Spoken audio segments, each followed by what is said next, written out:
Buenas tardes para todos, bienvenidos a nuestro programa Juntos lo hacemos posible. Soy Nancy Patricia Gutiérrez, consejera presidencial para Derechos Humanos y Asuntos Internacionales. Recordemos que este es un programa que tiene por objetivo un diálogo permanente, temático dentro de los objetivos del desarrollo, específicamente los derechos económicos, sociales, culturales y ambientales. Hoy tenemos un programa muy especial. Vamos a hablar de medio ambiente en el marco de dos preceptos fundamentales: solidaridad y resiliencia. Hemos tomado el concepto de solidaridad, el llamado que ha hecho la señora Michelle Bachelet, alta comisionada de Naciones Unidas para los Derechos Humanos, pidiéndole a la humanidad que en estos momentos de la pandemia la solidaridad puede salvar al mundo.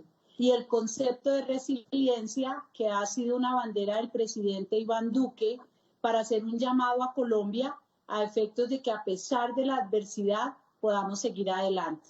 Hoy tocamos un tema fundamental para garantizar efectivamente el goce de los derechos, entre otros tener unas condiciones de vida digna, como lo han pedido los organismos internacionales de derechos humanos. Así es de que en la tarde de hoy nos acompaña el ministro de Ambiente y Desarrollo Sostenible, Ricardo José Lozano, el presidente del Foro Nacional Ambiental y exministro Manuel Rodríguez Becerra. De igual manera nos acompaña Brigitte Baptiste, rectora de la Universidad EAN, y Álvaro Martínez de la Vega, director ejecutivo de la Fundación País 21. Me han pasado los perfiles de todos, pero son tales los títulos y las gestiones en toda la historia ambiental de Colombia que tomaríamos el programa hablando de ello. Por eso les agradezco infinitamente la participación en este programa tan importante, las observaciones, comentarios y sobre todo las propuestas que se generen en el programa serán recogidas en una memoria que entregaremos al final del programa al presidente Iván Duque, al gobierno nacional, pero ante todo al país, porque tenemos unos desafíos como humanidad, indiscutiblemente pasar este capítulo de la pandemia. Vamos entonces a dar la palabra a nuestros invitados con una primera pregunta. ¿Cómo ha contribuido el gobierno colombiano o la comunidad internacional o las organizaciones sociales, la academia, para lograr ese propósito de sacar adelante los derechos ambientales de todas las personas? Y la primera palabra se la voy a dar al ministro de Ambiente, doctor Ricardo Lozano.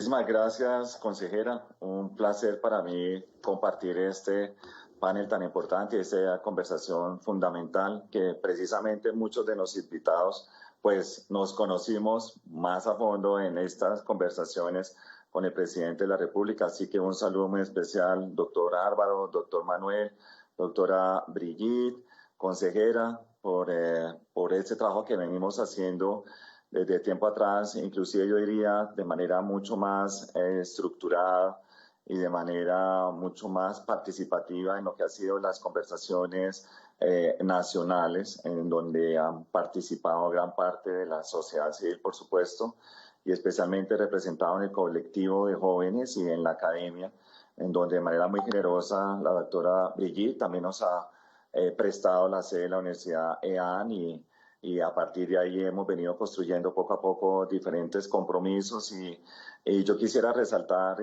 ante todo frente a la pregunta consejera y es el acuerdo de Escazú.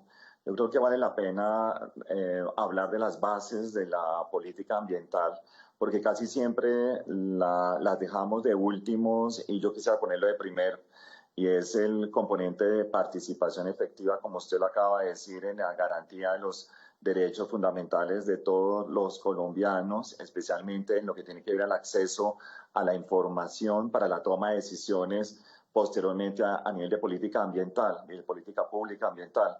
Lo mismo frente a la participación efectiva, incluyente, abierta, suficiente en lo que significa, por supuesto, cualquier toma de decisión o cualquier política que nosotros tengamos para inclusive ordenar ambientalmente un territorio o para hacer el control o en la evaluación de cualquier solicitud frente a una licencia ambiental, etcétera. Y por supuesto todo el componente de justicia relacionado con asuntos ambientales. Allí está el componente de seguridad también para los defensores del medio ambiente y los defensores del medio ambiente también.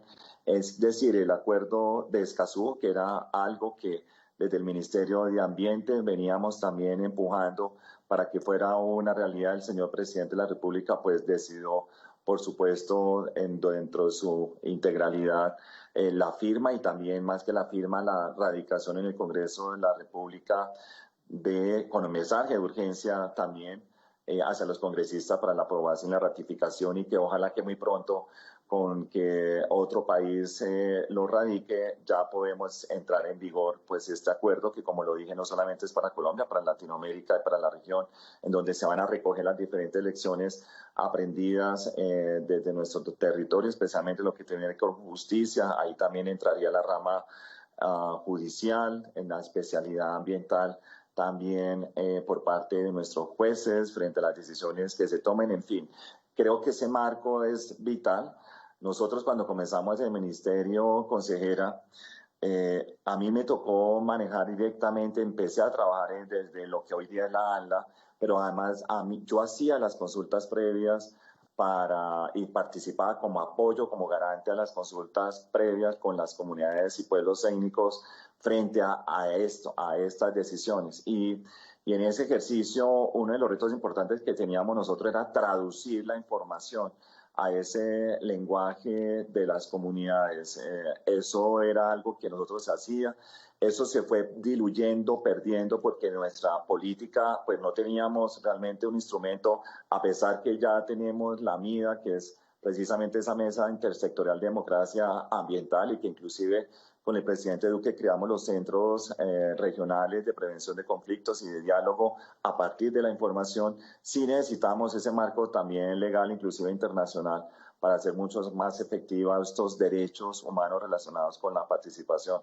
Por lo tanto, esto nos invita a nosotros, inclusive, a que el resto de decisiones que se tomen, como las que se están tomando hoy día en la reglamentación de la consulta previa y en general todos los instrumentos de participación, pues sean mucho más efectivos. Eso no quiere decir que por el hecho de no tenerla ratificada no lo estemos haciendo. Ahora, en ese tema en el que vamos a hablar, que es el tema de los bosques, por supuesto, allí tenemos un ejercicio muy importante de lucha contra la deforestación, y por eso, no sé si más adelante vamos a hablar de ello, pero yo les ponía rápidamente esa gráfica, y era que gracias a los esfuerzos que se están haciendo, los dos pilares que estamos teniendo nosotros de los apoyos a los emprendimientos con las comunidades, el trabajo directo con las comunidades indígenas, campesinas, de diferentes territorios, pues viene ya mostrando un resultado muy positivo, especialmente por hablar de un tema, en este caso la lucha contra la deforestación, que es el gráfico que ustedes ven, cómo a partir de 2018 empieza a bajar de manera contundente la deforestación, inclusive en la región amazónica o en departamentos que históricamente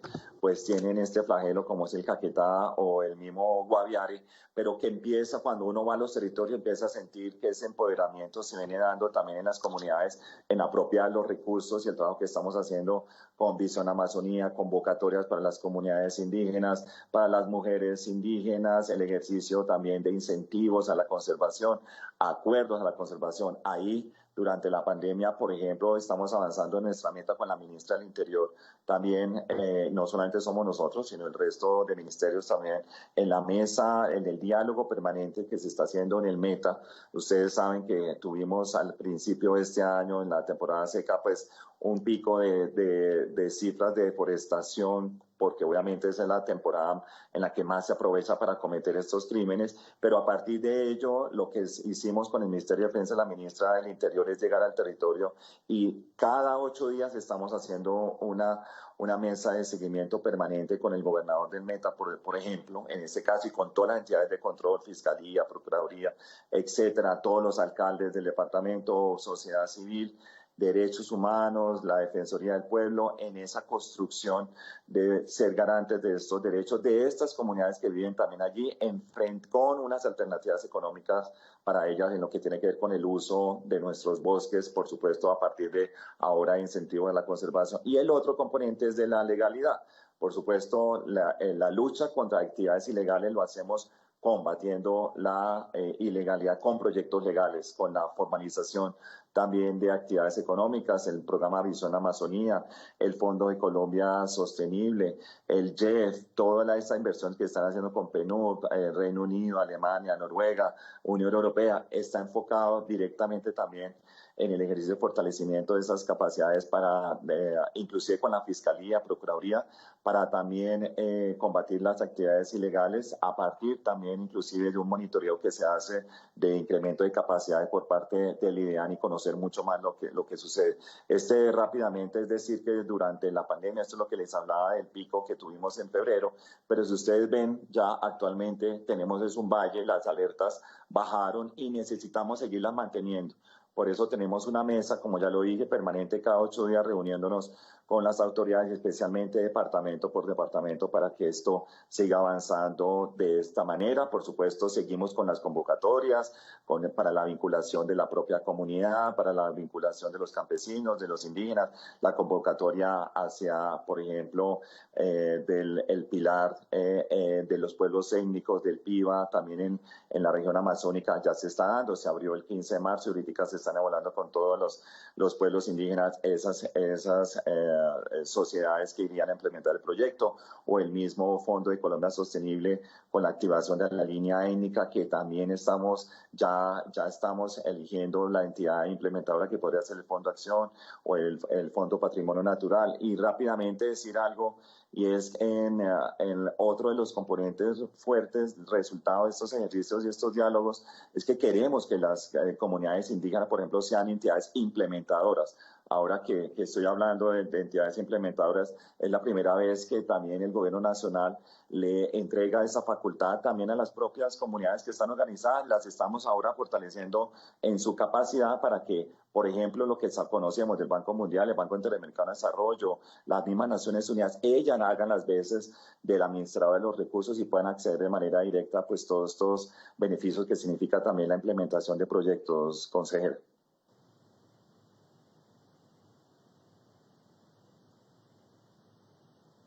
Creo que no te escuchamos, estará apagado. Gracias.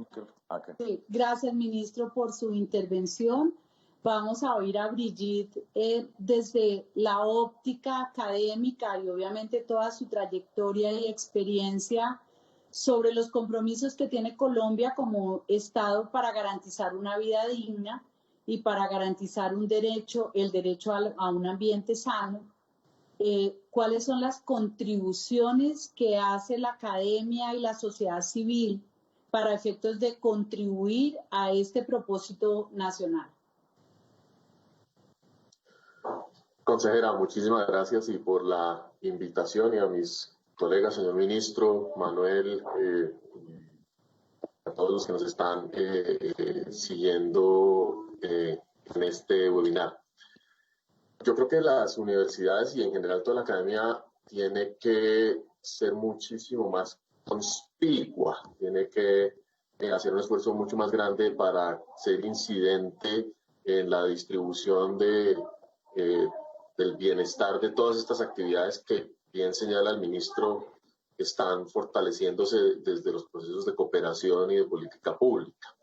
Las universidades hemos sido lentas en responder en general a estos requerimientos y a estos elementos de crisis ambiental, porque pues por nuestra naturaleza nos cuesta trabajo el proceso de construir el marco analítico, el marco conceptual, etcétera, etcétera. Pero ya yo creo que el tiempo de esos ritmos se acabó y en general lo que uno ve es una academia que está muy dispuesta y comprometida a fortalecer esa capacidad de articulación, a construir programas específicos de formación y de apoyo al emprendimiento, por ejemplo. En el caso, cito a la Universidad de Andes, toda su política de sostenibilidad, de formación de capital humano para el emprendimiento sostenible, pero es algo que en muchas universidades está sucediendo en muchas partes del país. Un elemento que yo creo que vale la pena considerar es el tema de la formación específica para la gestión ambiental y el cumplimiento de todas estas metas, que no está tan asegurado, sobre todo, por ejemplo, en regiones como la Amazonia colombiana. Al trabajo que hace la Universidad de la Amazonia en Florencia, que hace la misma Universidad Nacional de Colombia en Leticia y en otras sedes, por ejemplo, en San José del Guaviare, en el mismo Villavicencio, con Villano, que es tal vez la única universidad que tiene una oferta fuerte. En ese sentido, tenemos muy poca formación profesional y muy poca investigación asociada con los temas de innovación forestal y emprendimiento forestal. De ahí que tal vez lo que quisiera enfatizar es la posibilidad de que las universidades se articularan mejor desde sus capacidades a estas iniciativas como Visión Amazónica, como, bueno, todo lo que señaló el señor ministro, que indudablemente representa un esfuerzo muy, muy importante. Y tal vez darle pie al espacio que la misión de sabios que el presidente convocó y cerró a finales del año pasado, donde nos orienta hacia la innovación en el uso de la biodiversidad y plantea unos ejes muy concretos del desarrollo tanto de la biotecnología como del manejo forestal sostenible, en fin, que probablemente tendrían una muy buena posibilidad en relación con la actividad de agrosavia, que es el músculo más robusto que tiene el país para los temas de intervención en el agro y en lo forestal. Y ahí seguramente el doctor Manuel Rodríguez nos va a comentar un poquito más sobre los alcances de estas discusiones de economía verde, de un estatuto forestal, digamos, moderno, del que carecemos en este momento. Y ahí, de todas maneras, reiterar es la urgencia de que las universidades se apersonen y contribuyan con estas agendas. Mil gracias, Brigitte. Bueno, la semana pasada estuvimos hablando de ciencia, tecnología e innovación porque tuvimos el análisis de uno de los DESCA, Educación, y nos acompañó el vicerrector de la Universidad de la Amazonia y hablamos de los temas de innovación y de todo el tema de la misión de sabios. Y yo creo que van ligados unos y otros temas. Pero bueno, el doctor Álvaro Martínez de la Vega, director ejecutivo de la Fundación País 21, muy importante también la visión de las organizaciones sociales para analizar lo que ha venido pasando en Colombia frente al cumplimiento de ese propósito del derecho a un ambiente sano y de una vida digna. Gracias, consejera. Un saludo, ministro. Brigitte, doctor Manuel, un placer para mí saludarlos. Y bueno, creo que primero parto por decir que la sociedad civil y las organizaciones, digamos, en el contexto de la lógica, nadie quiere sino prosperar. Es decir, que las organizaciones buscan siempre estar y vivir mejor. Ese es parte de un derecho humano adquirido, ¿sí? Y es ahí donde nosotros debemos centrar nuestros esfuerzos. La sociedad civil hace un papel fundamental y creo que en Colombia no lo hemos podido entender. Me parece que requerimos más bien detenernos a pensar cómo trabajar con las organizaciones, porque son la voz y el sentimiento desde las regiones, y ahí es donde frente a la información que nos llega cada día, esta información es muy fiel también en muchos contextos. Así es que parto diciendo esto porque desde que arrancamos hablando desde el año pasado con el ministro y con todo un equipo de grandes profesionales que nos volvimos a reencontrarnos, creo que nos tenemos un nivel de respeto y de amabilidad. Yo creo que eso ha sido algo muy bonito, muy interesante, porque al final todo termina siendo una discusión para una negociación. Y bueno, en cuanto a lo de, bueno, digamos que los resquemores que pueden haber en relación con los recursos naturales en Colombia, pues son los mismos que están enfrentando muchos países en el mundo. Hay unos retos muy importantes y creo que se han dado pasos significativos. Me parece que el actual gobierno ha hecho algo plausible y es entrar a hablar, a dialogar. Es decir, consejera, ese es un gran paso, porque uno no puede entrar a un acuerdo con alguien si uno no dialoga, pero paralelo a eso hay que ir avanzando en las propuestas que se construyen conjuntamente. Así es que se ha venido hablando de todas las posibilidades que tiene un país ecológica y ambientalmente tan importante en el ecosistema global. Así es que hoy por hoy,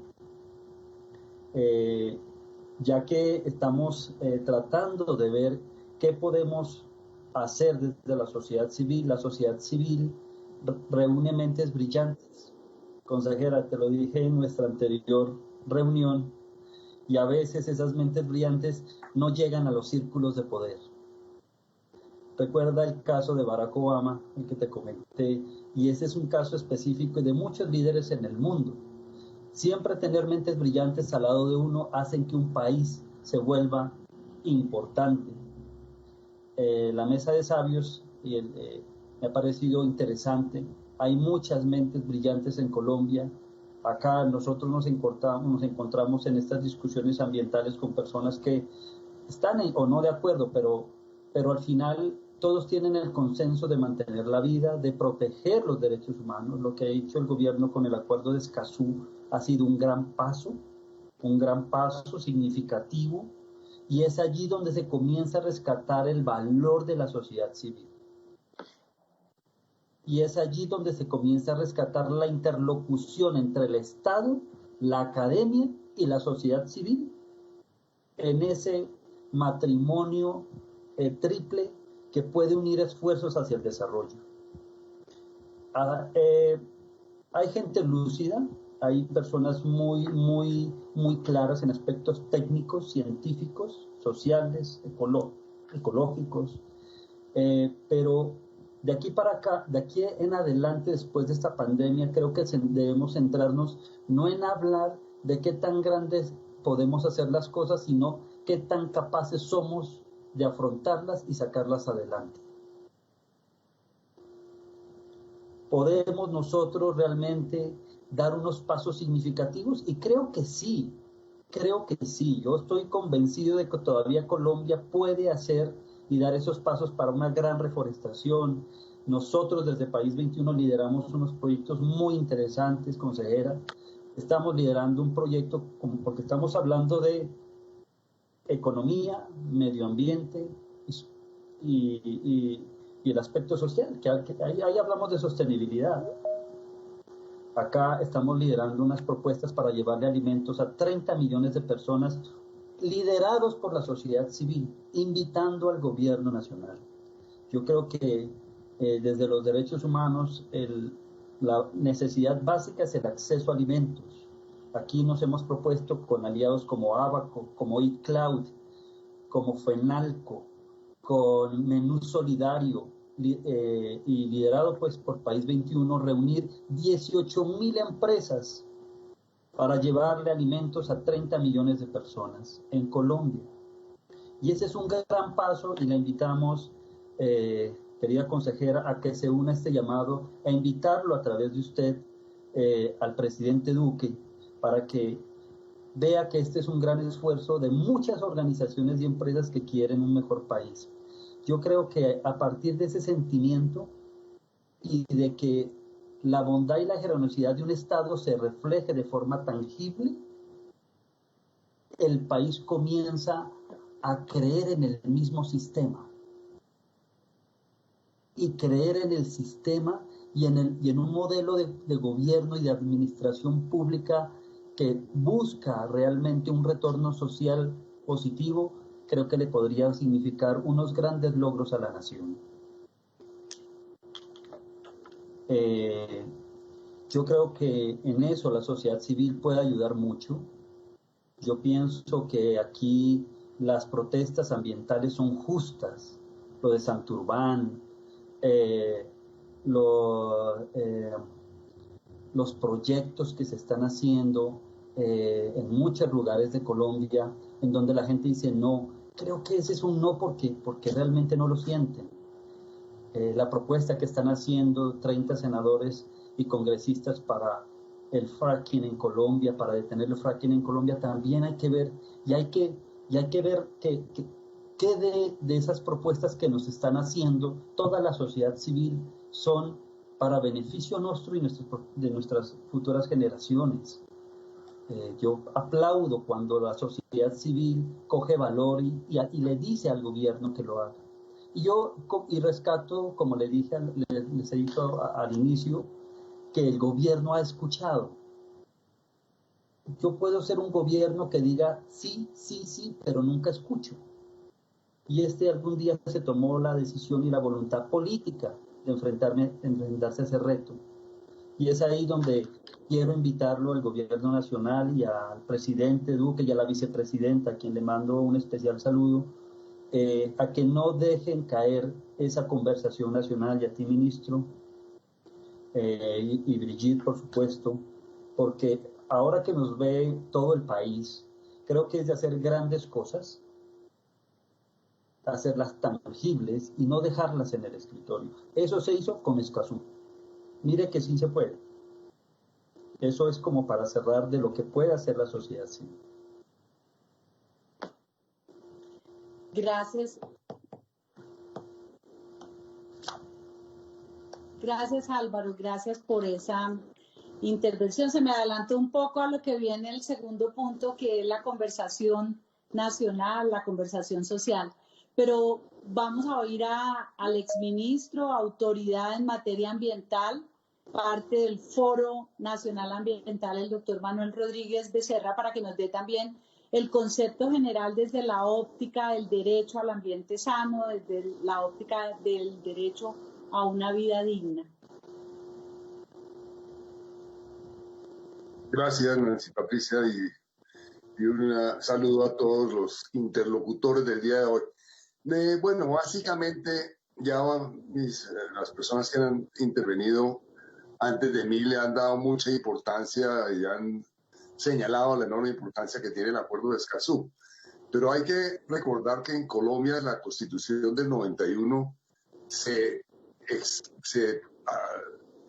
pues básicamente fue una constitución que, de acuerdo a la séptima papeleta, se montó sobre dos ejes, ¿no? Todos los derechos, un Estado de derecho social, pero también un Estado montado sobre la democracia participativa. Y yo quisiera decir que después de que aprobáramos una constitución que le da tanta importancia a la participación, que es absolutamente fundamental para la defensa del medio ambiente sano, pues yo creo que el Estado colombiano en general ha estado atrás de la gran constitución que se aprobó en el año 1991 en lo que hace referencia a la participación. Por eso la aprobación del acuerdo, la ratificación por este gobierno del acuerdo de Escazú, el que lo haya firmado y que esté en proceso de ratificación, es de la mayor importancia, porque hay que recordar que Colombia se resistió al tema del acuerdo de Escazú durante varios años, que es una paradoja, porque si tenemos una constitución que tiene como uno de sus fundamentos la democracia participativa, era muy difícil de entender por qué Colombia no firmaba el acuerdo de Escazú. Este gobierno lo hizo y merece un reconocimiento, pero ahora de nuevo el gran reto es cómo ese acuerdo de Escazú se va a expresar en la práctica. Porque como decía Álvaro recientemente, pues hay unas poblaciones, hay unas organizaciones de la sociedad civil, hay unas comunidades que hoy en día están clamando por la participación y porque se les escuche en temas como el caso del páramo de Santurbán, como el caso de la mina Quebradona en Jericó y la idea que hay de convertir toda esa zona del Bajo Cauca antioqueño como una zona minera, y hay un gran desacuerdo de las comunidades y de muchos grupos de Antioquia en eso. También está el tema del fracking, en fin.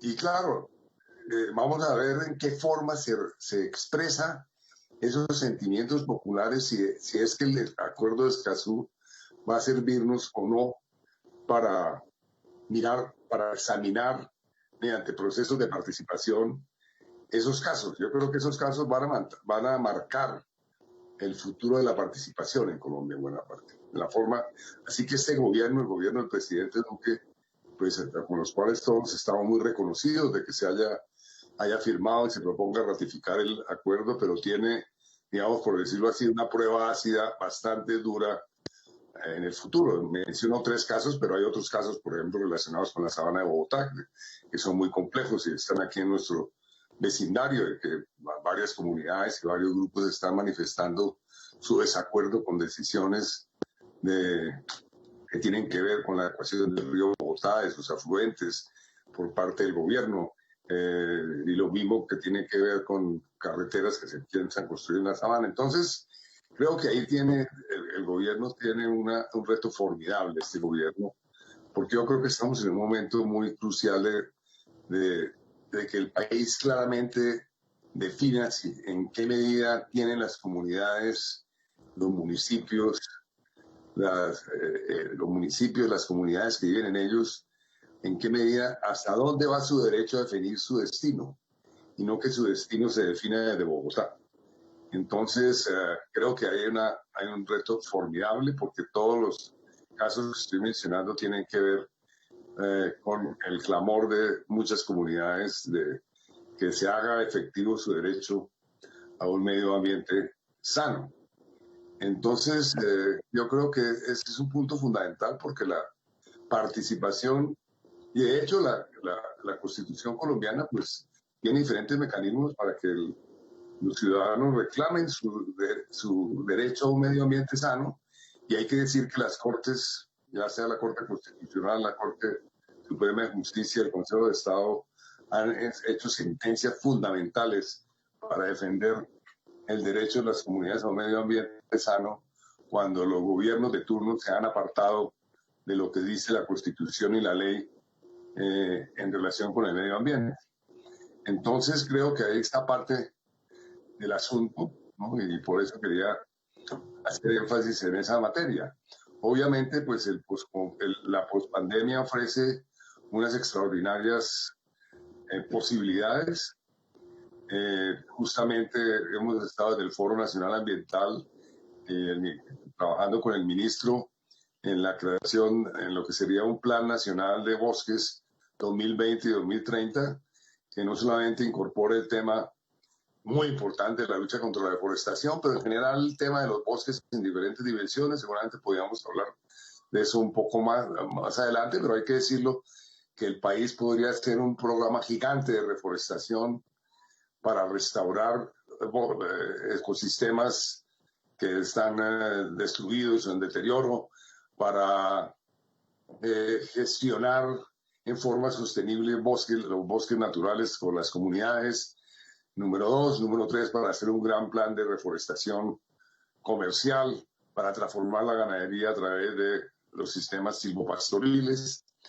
Y ahí podría hacerse un programa gigante que simultáneamente genera empleo, genera riqueza y apunta a proteger el medio ambiente en un bien fundamental colectivo que son los bosques, y que mediante esa estrategia se estaría simultáneamente apuntando a varios objetivos: la defensa de la biodiversidad, la protección de las aguas, el tema del cambio climático, en los cuales los bosques juegan un papel fundamental, evitar la erosión y natural, y nada más, digamos, esos 4 bienes ambientales son de un extraordinario valor en un país que es tan rico en biodiversidad y aguas. Entonces, ese tema pues no es un invento nuestro, ese tema el presidente Franklin Delano Roosevelt lo lanzó en su país en el New Deal, ¿no? Para recuperar a Estados Unidos de la enorme crisis económica, la más grande del siglo pasado, después del crash de la bolsa de Nueva York, y vino toda la intervención de Roosevelt con el New Deal, y uno de sus puntales fue un programa gigantesco de reforestación, 3.500 millones de árboles se reforestaron particularmente para restaurar bosques y suelos degradados, con una visión de un presidente que era un presidente muy conservacionista. En estos días estuve leyendo justamente su maravilloso, un libro que recopila todas sus intervenciones del mundo ambiental, y queda uno con una gran admiración que un jefe de Estado en los años 30 haya tenido tremenda esa visión. Pero bueno, dejo ahí. Muchas gracias. Gracias, doctor Manuel Rodríguez. Bueno, yo creo que en los temas ambientales le da uno con la riqueza de biodiversidad que, como han dicho ustedes, tiene Colombia, nos da para muchas horas de conversación. Y hablando de conversación, justamente el tema del diálogo. El año pasado Colombia tuvo una serie de protestas que se concentraron finalmente en una agenda de trabajo, y el tema ambiental pues fue fundamental, lo decía ahora el doctor Álvaro, lo decía también el doctor Manuel Rodríguez, y este tema del diálogo permanente, de la conversación, entre otras cosas, que allí hubo mucha discusión acerca del acuerdo de Escazú que va en trámite.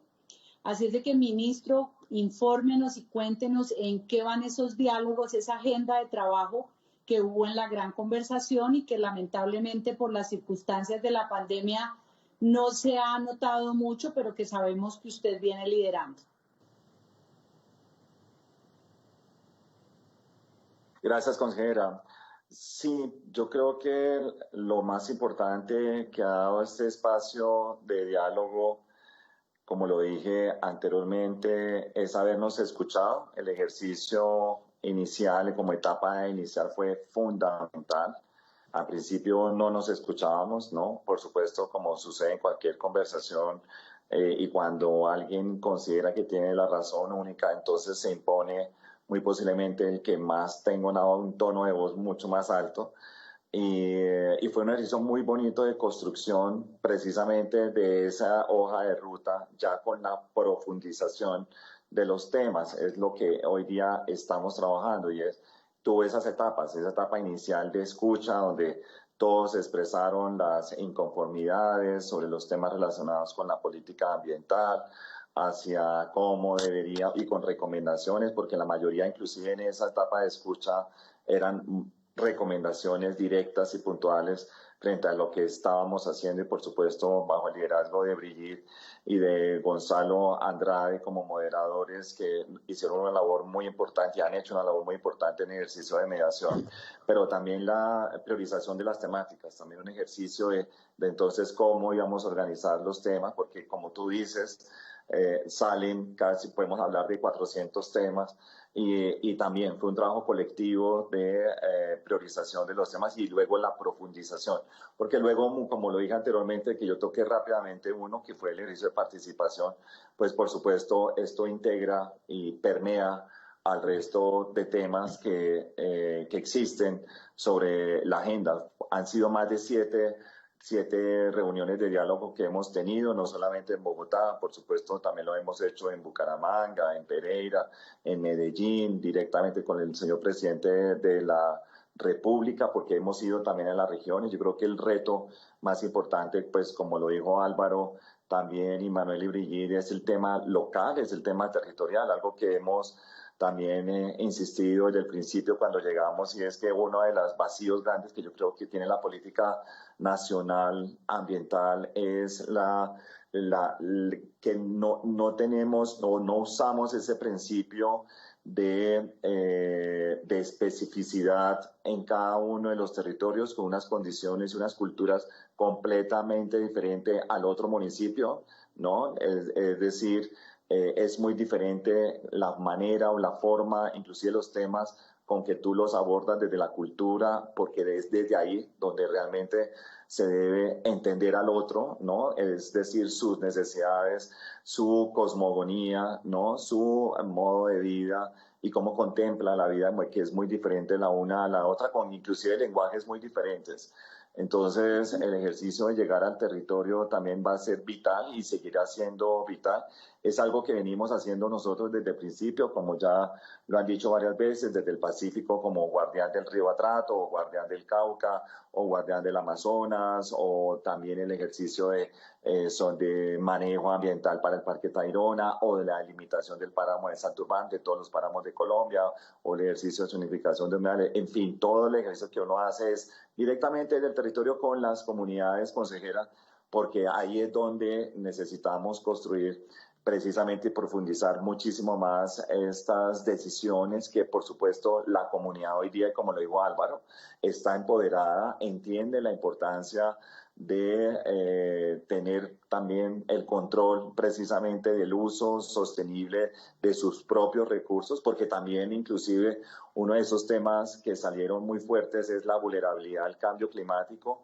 Por eso la necesidad que también se cruza en otro tema importantísimo de el fortalecimiento financiero para invertir en las necesidades. También ahora otro que el doctor Manuel Rodríguez sobre todo insiste en ese tema, y es que dónde están los recursos también para poder nosotros cumplir con esas grandes metas, pero algo importante también la participación sectorial sobre lo que significa esa transición energética, en la que también estuvo el Ministerio de Minas y Energía, y la ministra en su momento, María Fernanda, nos contaba a todos cómo ella lo estaba pensando, cómo lo están pensando los otros frente a estas necesidades que se tienen como país, esa transición energética también que viene inclusive a complementar el escenario en el que estamos enmarcando todo el ejercicio, y por supuesto, como lo dijo Manuel, frente a la forestería comunitaria y frente a la cadena de valor que tienen hoy día los bosques, es algo que hoy día empieza en el ejercicio de prioridades a subir con gran fortaleza el desarrollo rural, ¿no? El desarrollo campesino, el tema de seguridad alimentaria, como lo dijo Álvaro, va a ser vital. Como lo dijo Manuel, hace 20 años teníamos una política nacional por un plan de desarrollo forestal, y luego se fue diluyendo, y ahora con el Foro Nacional Ambiental y con la Academia y con EAN y Álvaro y el resto de sabios y actores de la cadena forestal, pues estamos otra vez impulsando en este instante donde yo creo que nunca antes en la historia era tan clara la relación de la salud de los ecosistemas con la salud de las personas, ¿no? Eso es muy, muy importante, y yo creo que esto es una gran oportunidad también en la coyuntura que tenemos, porque por supuesto los viveros, la inversión directa en viveros, la inversión directa en el transporte de las plántulas, sembrar las plántulas, mantenimiento de plántulas, toda esa cadena de valores vital, soluciones basadas en la naturaleza, es lo que nosotros queremos que se siga emprendiendo, que se siga priorizando, y es lo que el presidente Iván Duque también ha llamado como el reinicio verde, o el reinicio basado en la sostenibilidad, en las soluciones en las que lo que viene es a fortalecer mucho más la restauración. Ustedes saben la gran meta que tenemos de 300.000 hectáreas restauradas en el país. De ahí nacen, de esas 300.000, donde se recupera la estructura ecológica de los suelos, su funcionalidad. Pues mínimo uno debe sembrar aproximadamente 600 árboles, por lo tanto eso nos da la meta de los 180 millones de árboles nativos, que vamos avanzando en ella. Llevamos 35 millones, queríamos llegar a 50 este año, ya se está participando en eso. Yo también quiero decirle que no nos hemos quedado quietos, que siguen las corporaciones autónomas regionales, sigue el sector privado invirtiendo, inclusive como existen las compensaciones, ahí queremos seguirla fortaleciendo. Allí se siguen haciendo, Corpuraval lo está haciendo, la CBC lo está haciendo. Estamos nuevamente retomando el ejercicio, como lo dice Manuel, como la base para tener una política forestal nacional integral en la necesidad de reconocer los errores que se cometieron en el pasado, pero también, por supuesto, mostrar los ejemplos que sí han sido exitosos en muchos de los territorios, sobre todo en la restauración de los bienes y servicios ambientales en cada una de las veredas y en cada una de las cuencas del país. Gracias, ministro. Bueno, vamos a seguir en el mismo tema de la conversación, de los temas pendientes en esa conversación, pero también de los logros, indiscutiblemente. Brigitte. Bueno, muchas cosas. Realmente, Songo Sorongo hemos ido construyendo poco a poco esta plataforma de desarrollo forestal que va seguramente a tener una incidencia muy fuerte en los próximos años. Yo creo que diría décadas, y esperamos que se consolide, digamos, en distintos tipos de instrumentos y de lineamientos para que actores de la sociedad puedan subirse, digamos, a esa iniciativa.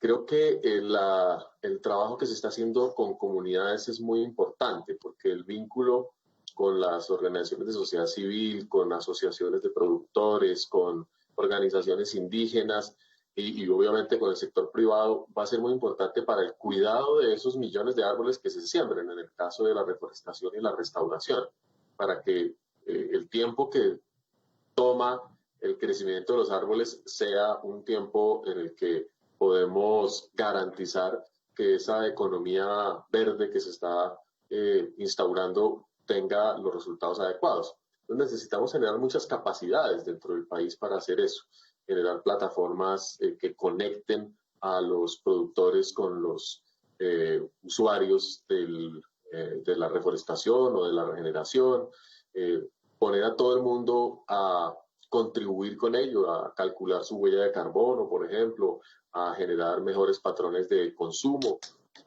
Uno de los elementos importantes que está liderando la Cancillería y el gobierno actual, y el señor ministro ha estado liderando también, es la participación de Colombia en la COP, tanto de cambio climático como la de biodiversidad, que han sido aplazadas por razón de la pandemia, pero que están estructurando la visión de las metas 2030, en la medida en que los ODS ya nos dan un lineamiento novedoso, en que se han cumplido unos ciclos de la cooperación internacional.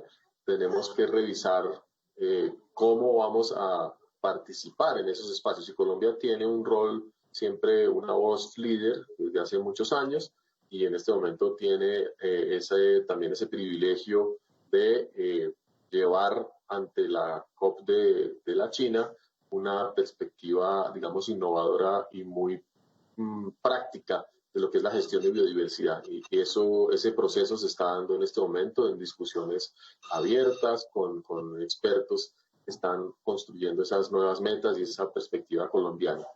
Así que en ese sentido también hay espacio y hay proyecciones importantes.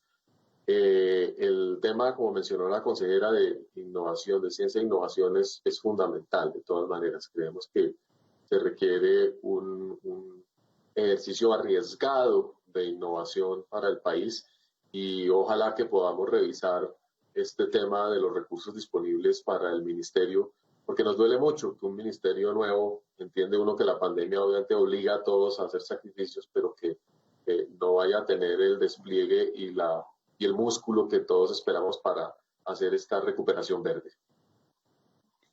Gracias, Brigitte. Bueno, el que trajo el tema del diálogo permanente, que lo ha vivido también muy de cerca, Álvaro, esa agenda de trabajo que debe continuar, porque este ejercicio que ha sido pedido por el presidente Iván Duque a la Consejería de Derechos Humanos va orientada precisamente a mantener ese diálogo. Es un trabajo y un esfuerzo que hemos adelantado con el doctor Diego Molano, director del Departamento Administrativo de la Presidencia de la República.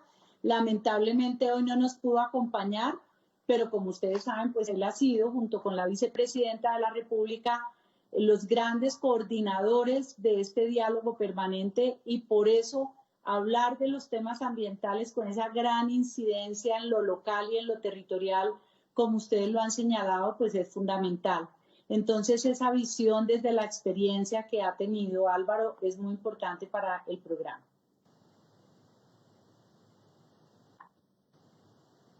el micrófono. Gracias.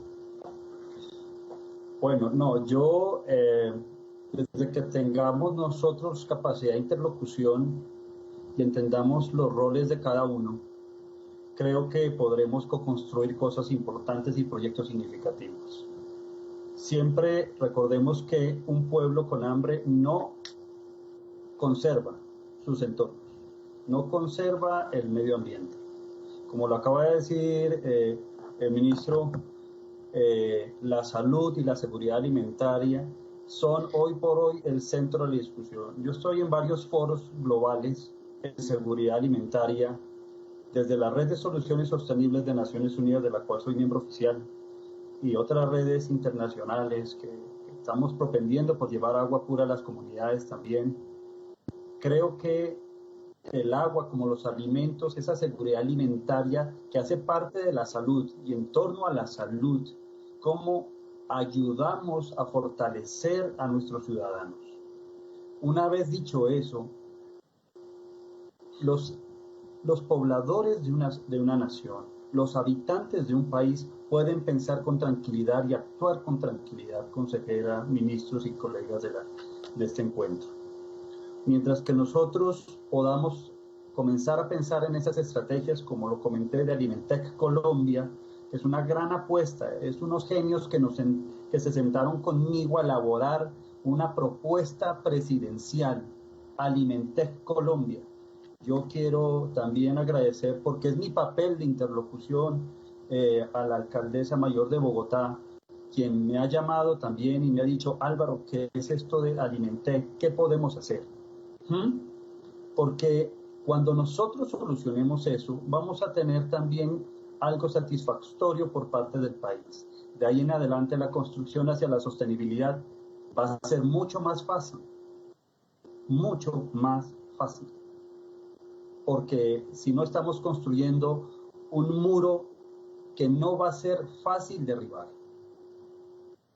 Y en eso vuelvo a invitar a la presidencia, a través tuyo, mi querida consejera, para hablar con el presidente y construir y trabajar, porque el diálogo es qué podemos hacer juntos, ¿no? Juntos lo hacemos posible, ¿sí? Pues lo vuelvo a reiterar, juntos lo hacemos posible. Ustedes tienen una solución, nosotros tenemos otra, sentémonos en la mesa y saquemos el país adelante.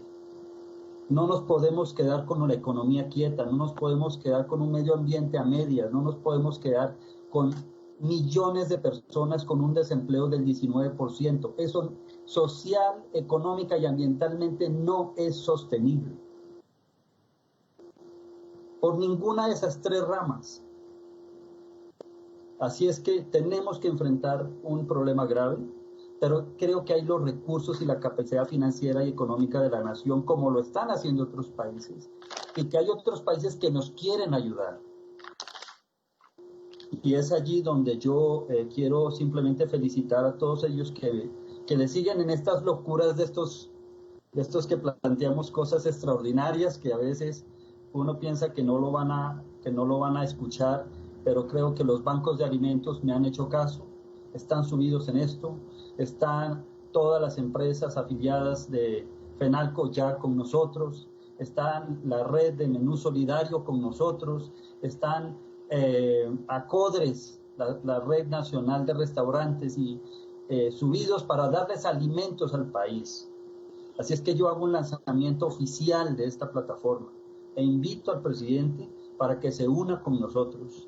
Invito a ti, ministro, tú que bien lo has puesto sobre la mesa en discusión, a ti, doctor Manuel, Brigitte, a todos aquellos que nos están escuchando desde la sociedad civil, para poder enfrentar un reto muy, muy difícil. Ahora estamos encerrados. Creo que el encierro es un muro de contención, pero esto algún día se va a abrir. Hay que actuar antes. Y es ahí donde los derechos humanos, querida consejera, sí, deben llegar primero a las casas. En este momento hay que llegar a los hogares. Con los derechos humanos con la responsabilidad tan grande de los derechos humanos, tenemos que entrar a las puertas, a las casas de los ciudadanos y decirles como Estado, aquí estamos. ¿Sí? No es virtual. La virtualidad se apaga cuando tú cierras el computador o cuelgas tu celular. Pero la vida continúa. Así es que yo creo que en términos de medio ambiente podríamos, como bien lo planteó al principio, querida consejera, podríamos quedarnos toda la tarde, pero creo que hay que enfocarnos en 3 temas fundamentales. Me parece importantísimo lo de la estrategia forestal, ministro. Algún día me la comentaste, yo no he podido conocerla honestamente. Me gustaría conocerla, en qué está. Soy ingeniero agroforestal, de paso. Te puedo dar algunos tips. Yo creo que lo hablamos tú y yo. Recuerda que una buena imagen internacional puede traer recursos impresionantes. Lo he visto de científicos colombianos en el exterior que se van de Colombia y por una idea muy, muy promisoria han podido sentar grandes inversiones hacia la sostenibilidad. Así es que en el entorno de la solidaridad, de la resiliencia, pues lo único que nos toca es hacer que las cosas sean posibles y hacerlas juntos, ¿no? Gracias, Álvaro. Muchas ideas me han quedado de esto. Con mucho gusto estaremos pues con el doctor Ricardo Lozano, ministro, llevándole este mensaje al presidente. Precisamente tenemos pendiente el derecho a la seguridad alimentaria. Lo estamos trabajando de la mano con la primera dama de la nación, con el Ministerio de Agricultura, y su concepto y trabajo al respecto será muy valioso para el programa. Esperamos que sea la próxima semana. Por ahora les voy a decir que es el programa en el que hemos recibido más preguntas del público. Tenemos en el último segmento, los últimos 6 minutos que nos quedan para hablar de la estrategia forestal.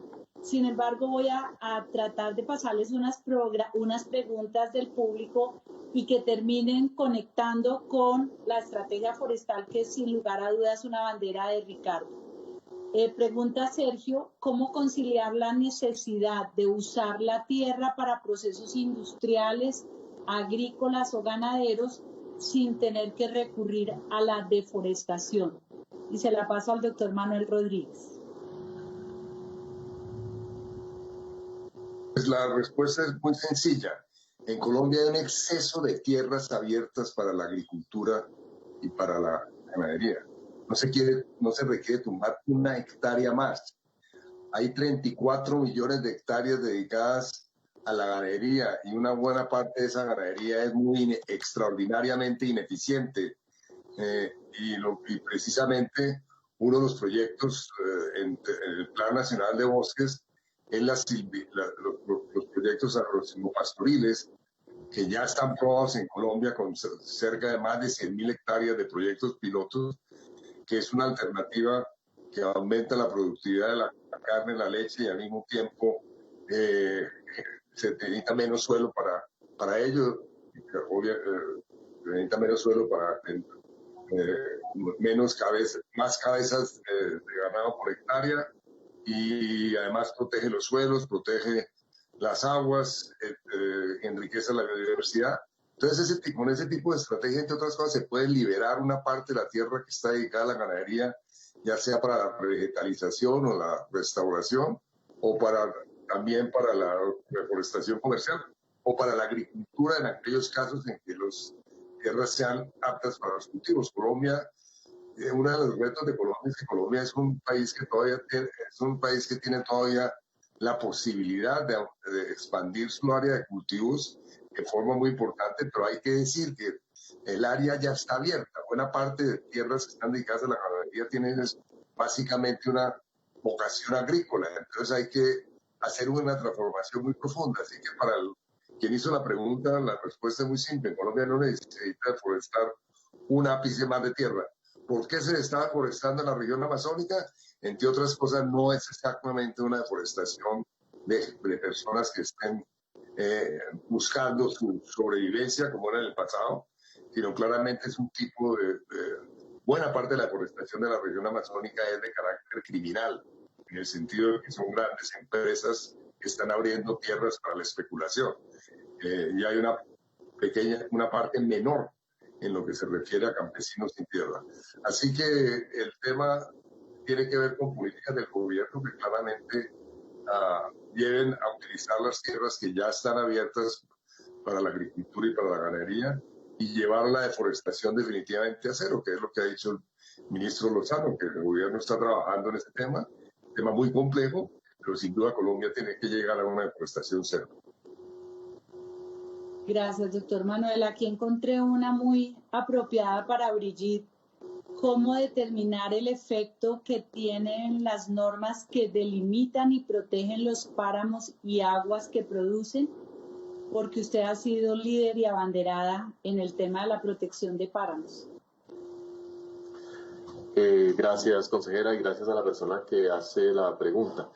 Indudablemente el ordenamiento ambiental del país es un elemento fundamental para poder intervenir las áreas con criterios diferenciales para encontrar cuáles son los espacios que deben estar destinados a la producción de servicios ecosistémicos, como en el caso de los páramos, como en el caso de los nacimientos de agua en la Orinoquia, como en el caso de todas las estructuras ecológicas departamentales, en fin. El ejercicio de la delimitación es la traducción en términos normativos de un ejercicio técnico. Y yo creo que es muy importante que el país acepte que los lineamientos técnicos que surgen de sus institutos de investigación, en este caso el Humboldt, pero también en otros espacios del CINCHI, el Instituto del Pacífico, del INVEMAR, se apliquen con confianza y con apoyo de las comunidades, con apoyo de los gobiernos regionales y locales, porque se trata de esfuerzos importantes de construir conocimiento y ponerlo al servicio de la sostenibilidad. Obviamente que tomar decisiones basadas en criterios técnicos tiene efectos importantes sobre los intereses de unos y otros. Y esa discusión es bienvenida. El ministro sabe muy bien lo difícil que ha sido el proceso de delimitación participativa de Santurbán, porque claramente los criterios con los que unos u otros grupos de interés evalúan el potencial límite son muy heterogéneos y generan tensiones importantes y las vamos a seguir viendo. Pero no es posible que sean solamente los intereses los que determinen el uso del suelo en Colombia. Es muy importante que el Estado asuma riesgos y defina cuáles son esas líneas que van a generar administración en determinado sentido. Esas líneas se pueden ajustar con el tiempo a medida que se van monitoreando, pero la generación de capacidad de administrar el territorio es muy importante. Gracias, Brigitte. Bueno, Álvaro, ¿en qué va la discusión de las mesas técnicas con campesinos? No sé si tengas esa posibilidad de respuesta. Yo creo que lo del COVID nos ha limitado un poco, pero voy a tratar de responderla porque las discusiones se han visto limitadas porque la gente no ha podido salir de sus entornos para hablar, ¿sí? Y el diálogo con las comunidades y los campesinos pues no se puede hacer a través de plataformas web. No es tan fácil el acceso. Ahí tenemos unas limitantes grandísimas en el país para tener acceso a la virtualidad. Ni siquiera la gran mayoría de escuelas rurales tienen hoy por hoy unos sistemas, digamos, robustos para acceso a Internet, y eso ha sido como algo limitante. Yo lo que pienso más bien en relación con esa pregunta, y gracias, consejera, por hacérmela, es que debe haber un espacio para transmitir ese tipo de iniciativas a nivel nacional. Debe haber un capítulo, porque nuestros agricultores en las zonas rurales son aquellos que nos han permitido frente a la pandemia, y hoy se ha reconocido globalmente, son aquellos que trabajando frente a una virus tan mortal, nos han llevado el alimento a nuestras casas. Ellos se la jugaron por nosotros. La pregunta que yo podría, si la forma como yo podría responder es, ¿nosotros qué vamos a hacer ahora por ellos? Ellos se la jugaron por nosotros. ¿Qué vamos a hacer por ellos? Nos están esperando con una respuesta solidaria para que todos nosotros nos volteemos a ver al sector rural y podamos desarrollarla de la forma más estratégica posible, porque en el plano de la discusión rural con los agricultores, con los campesinos, pues también va a entrar en juego la discusión del proyecto de la plataforma forestal o de la estrategia forestal que se está planteando. Colombia tiene 19 millones de hectáreas aptas para proyectos forestales, y eso podría generar para los agricultores, si nosotros solamente nos enfocamos en lo que son estrictamente zonas de producción forestal, serían 4.5 millones de hectáreas. Cada hectárea forestal puede generar un empleo directo, consejera. Es decir, que ese abono o esa propuesta hacia la zona rural es el momento ideal para acercarlo y avanzar rápidamente en él. Ellos estarían ávidos en participar, y es así como yo puedo dar esa respuesta, porque las negociaciones hasta ahora quedaron un poco en stand-by, pero sé que a eso se va a llegar. A eso se va a llegar. Se tiene que llegar. Si no se llega a eso, pues habría un escenario un poco más complejo, por no decirlo caótico. Pero lo que se pueda crear ahora, construir ahora, y trabajar juntos para que ese escenario sea recibido por los habitantes rurales de una forma mucho más tranquila, creo que es muy importante hacerlo por parte del gobierno nacional. Nosotros desde la sociedad civil podemos permear muy bien a las comunidades. Es decir, llegamos de forma muy fácil a lugares donde a veces las entidades del gobierno y del Estado, inclusive de las mismas administraciones locales, no llegan. Yo lo he vivido cuando he hecho ayuda humanitaria, y he visto cómo cuando llevamos sistemas de purificación de agua a las comunidades, y lo hacemos a través de un programa que se llama Cohumanitas, llegamos con la Cohumanitas allá y nos dicen: Álvaro, qué bueno que llegó usted con País 21. Ni siquiera el alcalde nos conoce, y salen 10 muchachitos, 10 niños de una escuela rural. Dice, aquí hacía 5 años no había venido un alcalde. Es allí donde yo puedo decir que frente a la conversación nacional, si era un punto álgido, yo creo que valga la pena, ahora que hay una gran audiencia y que estamos aquí sentados, decirle, debemos trabajar para que ese momento que tal vez no queremos desear que pase, en una necesidad de tantas que hay en Colombia, pueda ocasionarnos, digamos, como situaciones difíciles para la nación.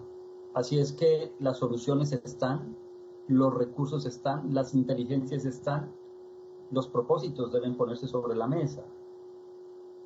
Dialogar, hablar y sacar adelante. Y acciones. Y como alguna vez me dijo la vicepresidenta, Álvaro, hagámoslo en grande. O sea, entonces yo retomo lo que hablé con ella en una invitación que nos hizo hace como 4 meses, antes de la pandemia. Hagamos cosas en grande. El presidente quiere hacer cosas importantes para el país. Pues es el momento de realmente subirse en ese barco y demostrar el tamaño de las soluciones que necesitamos para la nación. Gracias, Álvaro. Bueno, hemos llegado al final. Vamos a pedirle al ministro que nos cierre con el tema puntual de todo el tema que tiene que ver con la estrategia forestal. Y le digo, ministro, me han llegado preguntas que tienen que ver con minería ilegal, frontera agropecuaria, servicios ambientales, turismo ambiental en parques, incorporación de las comunidades en los temas de reforestación, participación de pueblos indígenas en reforestación, los límites a los grupos ilícitos en la deforestación. Entonces, pues aunque no logramos abarcar toda esta temática, sí en una presentación general sobre el tema de la reforestación, ministro. Gracias, consejera. Sí, como usted bien lo dice, tenemos muy poco tiempo, pero antes que todo, porque sé que estamos terminando, quiero darle las gracias pues, a todos los asistentes a estas conversaciones, que son muchísimos, y vale la pena decirlo, a todos los representantes campesinos de las juntas de acción comunal, muchísimas gracias por enriquecer estas conversaciones, representantes de grupos técnicos, periodistas, comunidad en general, toda la comunidad interesada puede conectarse directamente, se ha conectado y puede, por supuesto, seguirse conectando con estas conversaciones, grupos ambientalistas, influenciadores, representantes de ONG nacionales e internacionales, WWF, PNUD, Pantera, WCS, movimientos juveniles, la Espero Verde, Red de Joven de Ambiente, Red Nacional de Jóvenes Políticos, académicos, congresistas que promueven causas ambientales, instituciones del SINA, CARS, Institutos de Investigación, Parques Nacionales Naturales, la ALNA, empresarios, organizadores de recicladores, estudiantes, líderes regionales en temáticas relacionadas y campesinas a la limitación de páramo, promotores de la educación ambiental, veedores ciudadanos, líderes de negocios verdes sostenibles, en fin, toda Colombia participando de estas conversaciones. Y todo esto que estamos hablando ha salido de allí.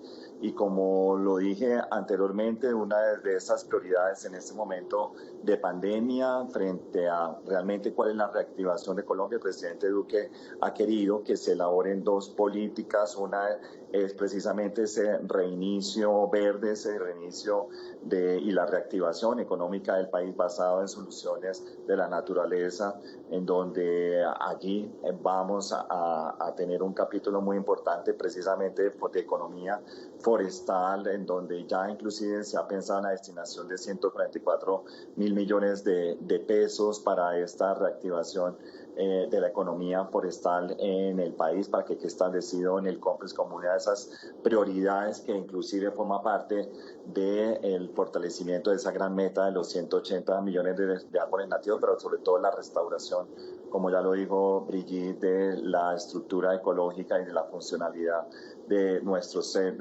suelos. Y también está el COMPES de lucha contra la deforestación, que también les cuento que se está también diseñando en este instante, se está construyendo, y con mucho gusto a partir de estos foros también inclusive de la Universidad Distrital, con el doctor Orozco y con el resto de universidades podemos seguirlo divulgando, contándoles. Por supuesto, Álvaro, tú eres uno de los protagonistas más importantes.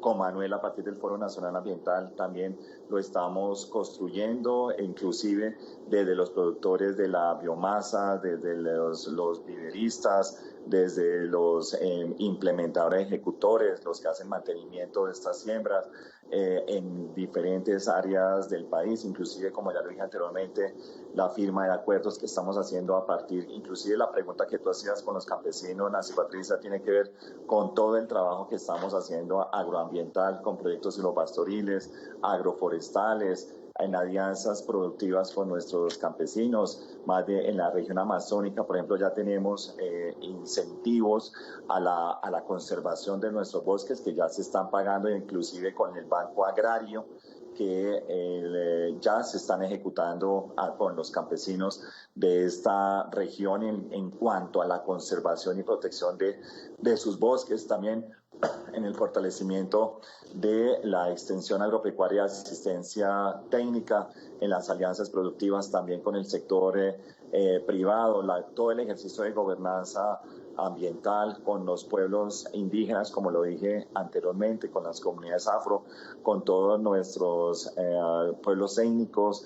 Las convocatorias que nombré anteriormente van dirigidas a todo ello. Todo esto nos sirve a nosotros también para fortalecer inclusive actividades del turismo en la naturaleza, que es algo que también venimos promocionando con Parques Nacionales Naturales, que ahora con el protocolo de bioseguridad esperamos que la gente pueda seguir disfrutando de una manera pasiva y contemplativa nuestra naturaleza, y también el ejercicio que se está haciendo a nivel de ordenamiento territorial, y como hablaban de la frontera agropecuaria, por supuesto lo que queremos es el mejoramiento de los suelos y tierras y los pactos de cero deforestación con el sector privado, que también hoy día están avanzando y que esperamos que se siga multiplicando a todo el país. Pero como lo dije anteriormente, creo que tenemos suficientes lecciones aprendidas y ya eso nos está permitiendo a todos construir estas dos políticas, tanto el COMPES de lucha contra la deforestación, que recoge todos estos trabajos que estamos haciendo, y por supuesto el COMPES y la política de reactivación económica para Colombia basado en la naturaleza. Gracias, consejera. Bueno, mil gracias. Gracias a todas las personas que nos han seguido a través de las redes sociales de la Presidencia de la República, a Brigitte, a Álvaro, a Manuel, a Ricardo por la participación. Ustedes son autoridades ambientales de Colombia y ha sido un extraordinario programa lleno de riqueza, así como nuestra biodiversidad. Mil gracias. Esperamos al público que nos acompañe el próximo martes para hablar del derecho al trabajo. Una buena tarde. Gracias. Gracias. Gracias. Chao. Muchas gracias. Gracias.